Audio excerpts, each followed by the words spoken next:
कविता दर्शित करते हैं।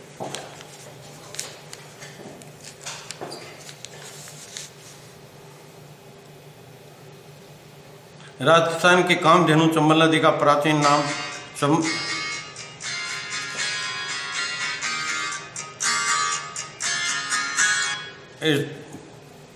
राजस्थान की कामधेनु चंबल नदी का प्राचीन नाम चम्रवती नदी था।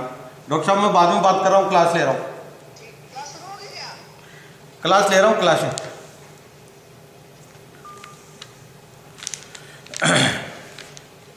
जबकि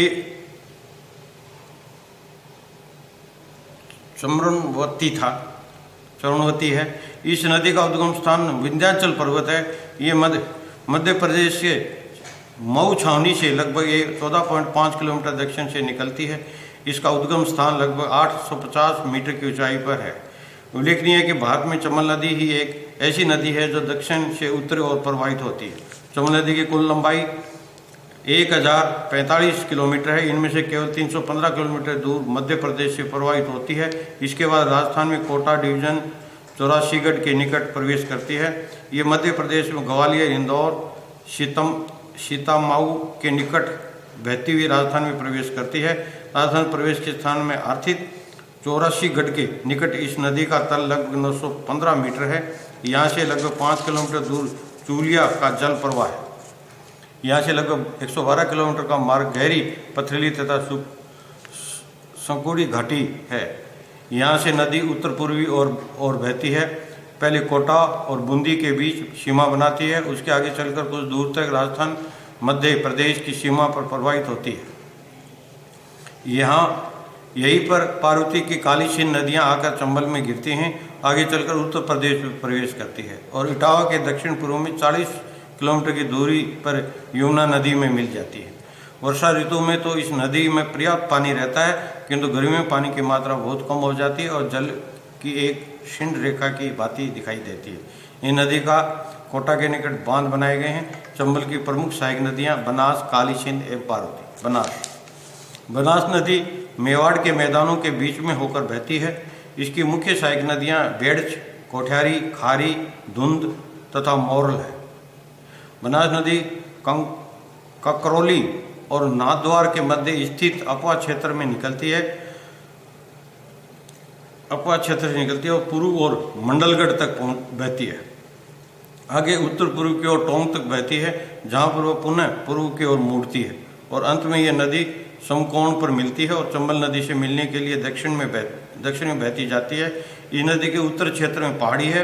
इनमें से अच्छी वर्षा होती है। महत्व की दृष्टि राजस्थान में चंबल के पश्चात बनास नदी का ही स्थान है। ये चंबल की महत्वपूर्ण सहायक नदी है। इस नदी का उद्गम उदयपुर डिवीजन में कुंभलगढ़ के निकट अरावली पर्वत में है। यदि और सूक्ष्मता से देखें तो इसका उद्गम स्थल कुंभलगढ़ दुर्ग के लगभग 5 किलोमीटर पूर्व अरावली पर्वत खमनौर की पहाड़ी है। बनास नदी की लंबाई लगभग 500 किलोमीटर है। ये नदी कुंभलगढ़ से मेवाड़ के पठार, गोगुंदा के पठार तक ये दक्षिण की ओर बहती है। इसके पश्चात अरावली श्रेणी को काटकर पूर्व की ओर बहने लगती है।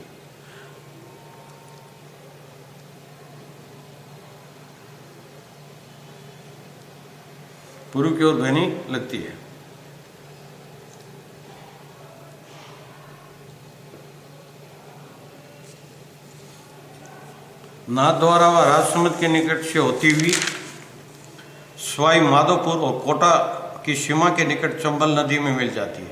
यह नदी गर्मियों में प्राय सूख जाती है। बनास नदी की सहायक नदियाँ कोठियारी, खारी, बेड़च और मोरेल आदि। पार्वती नदी, ये नदी विंध्याचल पर्वत से निकलती है। इसके पश्चात मध्य प्रदेश में बहने के पश्चात कोटा जिले में कारियाहाट के निकट प्रवेश करती है और कोटा जिले में ये लगभग 65 किलोमीटर बहती है। इसके पश्चात ये पाली स्थान पर चंबल नदी में मिल जाती है। इस प्रकार ये चंबल की सहायक नदी है। कोठियारी नदी, ये बनास नदी की प्रमुख सहायक नदी है। ये उदयपुर जिले के उत्तरी भाग दिवेर स्थान से निकलती है। इसके पश्चात लगभग 145 किलोमीटर मैदानी भाग में प्रवाहित होने के पश्चात भीलवाड़ा जिले में बनास नदी से मिल जाती है। बेड़च नदी, ये नदी बनास की सहायक नदी है। उदयपुर नगर के उत्तर में स्थित गोगुंदा की पहाड़ियों से बेड़च नदी निकलती है। आरंभ में इसका नाम आयड़ की नदी है। इसके पश्चात उदय सागर झील के निकलने के पश्चात इसको बेड़च नदी कहते हैं। यह लगभग 190 किलोमीटर बहने के बाद चित्तौड़ के आगे बनास नदी में मिल जाती है। खारी नदी, यह नदी भी बनास की सहायक है। इस नदी का उद्गम स्थान उदयपुर जिले के उत्तरी भाग में है। ये नदी अधिक लंबी नहीं है, इसकी लंबाई लगभग 80 किलोमीटर है। अजमेर जिले के देवली के निकट यह नदी बनास नदी में गिर जाती है। काली सिंध नदी, ये चंबल नदी के सहायक है। इसका उद्गम मध्य प्रदेश में है। राजस्थान में ये पहले झालावाड़ और बाद में कोटा जिले में बहती हुई चंबल नदी नौनेरा स्थान पर मिल जाती है।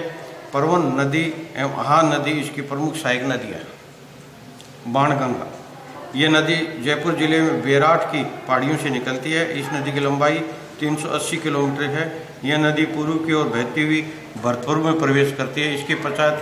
इसके पश्चात यह नदी थोड़ी दूर तक भरतपुर के उत्तर प्रदेश में सीमा बनाती है हुई प्रवाहित होती है। अंत में फतेहाबाद आगरा जिले के निकट यमुना नदी में मिल जाती है। तो ये नदियाँ थी अपन कि बंगाल की खाड़ी में गिरने वाली नदियाँ। और अब देखेंगे आगे लेसन में अरब सागर में गिरने वाली नदियाँ। Okay, thank you.